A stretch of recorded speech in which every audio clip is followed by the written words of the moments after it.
Hello, वो JCB आ रहे थे सर, करवा लीजिए। उनका नाम सत्यनारायण सिंह है। हाँ, ये जो है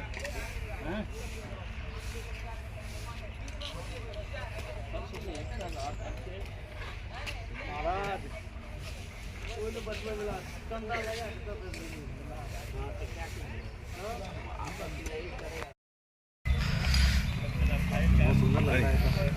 नजदीक आ गया सुंदर लग रहा है। सर परसों देखिएगा सर, बिल्कुल अलग ही चीज दिखेगी।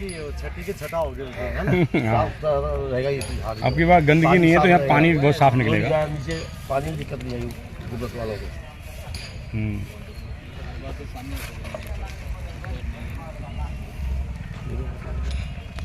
सर यहीं घाट पे ही आपको निमंत्रण दे रही हूँ, आपको आना है।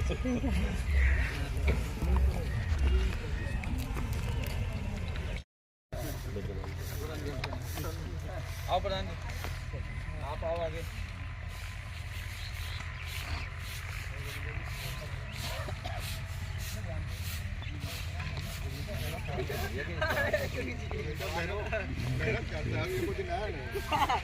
आओ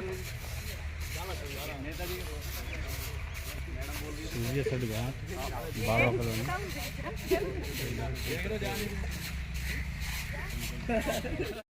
आज आप छठ घाट पे आए हैं, कैसा लगता है? और छठ महापर्व है, क्या कहेंगे? पहले तो छठ महापर्व जो 7 तारीख का पर्व है, सबको शुभकामनाएं। भगवान सूर्य से प्रार्थना है कि सबके जीवन में सुख समृद्धि रहे। अग्रिम शुभकामनाएं हैं सबके लिए। और छठ अब तो देश नहीं, अब तो इंटरनेशनल त्यौहार हो गया है। और इसकी वैज्ञानिक जो सिद्धांत हैं उसके ऊपर देखेंगे तो थोड़े दिन में इसको पूरा विश्व और इतने ही स्तर पे बनाएगा जितने स्तर पे बिहार, यूपी, दिल्ली में मन रहे। ये संस्था के लोगों का कहना है कि आपके पिताजी जो पूर्व विधायक स्वर्गीय शेखिन त्यागी जी थे, उन्होंने 2012 में इस घाट का निर्माण कराया था। 2012 में इस घाट पे पहली बार छठ का कार्यक्रम शुरू हुआ था और उसमें जो भूमिका सबसे आगे ली थी संध्या जी हैं, सब जानते हैं आप लोग। उन्होंने बड़ी सामाजिक अग्रणी भूमिका निभाई उसमें, और जिसके कारण ये छठ घाट संभव हो पाया। उसमें हमारे पिताजी श्री कृष्ण त्यागी जी का बहुत महत्वपूर्ण योगदान रहा।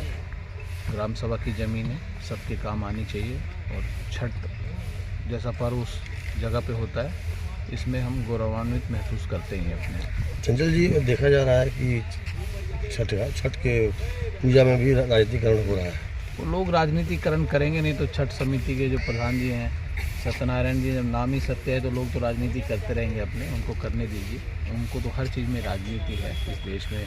दिल्ली सरकार की जो व्यवस्था चल रही है छठ पूजा के लिए, उसको आप कैसे देखते हैं? व्यवस्था दिल्ली सरकार कुछ है ही नहीं तो उस पर बोलना ही बेकार है ना। कोई व्यवस्था ही नहीं है उनकी। क्या व्यवस्था है दिल्ली सरकार की? किसी घाट पे जो व्यवस्था है तो बताइए। एक जेसीबी मशीन कहीं आ नहीं सकती, कहीं गड्ढा खोद नहीं सकता, कहीं स्वच्छ पानी दे नहीं सकते, स्वच्छ हवा दे नहीं सकते। छठ का पर्व यही बताता है ना कि सबको अच्छी हवा मिले, अच्छा पानी मिले, अच्छा सूर्य की रोशनी मिले। तो दिल्ली सरकार तो कोई व्यवस्था कर ही नहीं सकती है। वो राजनीति कर रही है, वो करने दीजिए राजनीति, उसका काम है राजनीति। और कहाँ कहाँ आपका दौरा है छठ का? छठ का कोई दौरा नहीं होता, ये तो आत्मीयता है। दौरा छठ का कोई राजनीतिक दौरा ऐसा नहीं है कि छठ का मेरा दौरा है। व्यवस्था देखने के लिए जो भी है, व्यवस्था देखने के लिए जहाँ ज़रूरत होती है वहाँ हम लोग हमेशा खड़े रहते हैं, और उसमें राजनीति करने का कोई कारण नहीं है कि हम लोग राजनीति करना चाहते हैं। छठ एक ऐसा पर्व है, हर हिंदू को इसको सेलिब्रेट करना चाहिए, और अपना जो सहयोग हो सके वो सहयोग इसमें एक हिंदू के नाते करना चाहिए, ना कि एक राजनीतिक दल के कारण। चंचल जी, 12-13 साल से आप छठ पूजा को बहुत करीब से देख रहे हैं, आपका परिवार भी बहुत करीब से देख रहा है। लोग कहते हैं स्वच्छता का प्रतीक माना जाता है। जमुना जी में छठ पूजा रोकने का मकसद और दिल्ली सरकार का जो है उसको क्या उचित मानते हैं? देखो, जमुना जी में जो छठ का जो हमारा पर्व है, इसको जमुना जी में रोका नहीं जाना चाहिए। अब उसके कारण क्यों बोल रहा हूँ मैं, ये जो लोग सत्ता में बैठे हैं इनको इसका वैज्ञानिक कारण पता नहीं है। हो सकता है छठ पे कोई पन्नी ले जाता हो तो उसके कारण प्रदूषण होता हो, तो पन्नी पे आप बैन करिए, पन्नी ले जाना वहाँ रोकिए। अब छठ के अगर वहाँ पे पूजा करने से प्रदूषण हो जाए तो फिर तो पूजा घर में भी कल बैन कर देंगे ये लोग। जब किसी भी नदी के किनारे, किसी भी जल स्रोत के किनारे पूजा करने से कभी प्रदूषण नहीं हो सकता। ये ऐसे ही है जैसे जब हम बच्चे थे तो राख जो है ना पानी को शुद्ध करती है, पर आज सरकार कहती है कि यमुना में अगर राख डाल दोगे तो प्रदूषण हो जाएगा। तो उसका कारण बदल गया है। इनको हर चीज़ में राजनीति नज़र आती है, लोगों को परेशान करना है, कर ही रहे हैं। अब मैं उसमें ज़्यादा राजनीति कुछ बोलना नहीं चाहता हूँ क्योंकि ये पर्व है, पर्व को होने दीजिए अच्छे से। चलिए प्रधान जी, छठ घाट का कार्य कितना हो चुका है और कितना बाकी है, क्या तैयारी है? लगभग तो तैयारी हो गई है, लगभग हो गई है। 75% तक काम हो चुका है, 25% बाकी है। अभी लोग लगे हुए हैं, अपना लोग है, दिल्ली सरकार के तक कोई योगदान है नहीं अभी तक। जबकि हम पानी भी, टैंकर भी एक मांगे थे, यहाँ पानी की सुविधा नहीं थी तो उन्होंने एक टैंकर भी नहीं दिया, बोला हमारे यहाँ से टैंकर नहीं मिला। प्राइवेट से 1500 में एक टैंकर खरीद करके यहाँ काम कराया, बाद में अपना बर्मा ला करके काम करवा रहे हैं। विधायक संजीव झा यहाँ आए थे, क्या आश्वासन देके गए थे, कितना पूरा किया है? उनको तो 12 साल से देख रहे, 11 साल से करीब आश्वासन ही दे रहे हैं। हर साल के उनका आश्वासन ही दे रहे हैं, आज तक ले जो कुछ किया आश्वासन ही दे रहे हैं, इसके अलावा कुछ नहीं। संजय जी, क्या कहेंगे? आज तैयारियां जिस तरीके से चल रही हैं छठ घाट पर, क्या कहेंगे? देखिए, आज तो मैं सिर्फ सभी छठ व्रतियों को, क्षेत्रवासियों को, देशवासियों को, सबको शुभकामनाएं देना चाहूँगी। आज छठ का व्रत आज से शुरू हो गया है, आज नहाए खाए है और कल से लोग व्रत रखेंगे।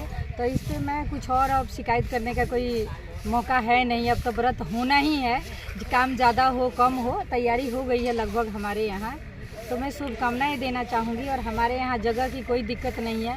हमारे विधायक जी हमारे बीच में नहीं है, स्वर्गीय श्री कृष्ण त्यागी जी, पर वो जगह हम लोगों को व्यवस्था करा के गए हैं और हम लोग लगातार 1 महीना यहाँ उनको याद करते हैं और छठ की तैयारी करते हैं और तैयारी बढ़िया से हो जाता है। इस बार भी मुझे उम्मीद है कि 7 तारीख को बहुत बढ़िया से छठ पूजा हो जाएगा। तैयारी हमारी कंप्लीट हो चुकी है। संजय जी, दिल्ली सरकार से कितना सहयोग मिल रहा है? देखिए, अभी मैं सरकार के लिए और किसी के लिए आज से कुछ नहीं बोलूँगी अभी, क्योंकि अब आज से हमारा व्रत स्टार्ट हो गया है। तो मैं सिर्फ शुभकामनाएं देना चाहूँगी।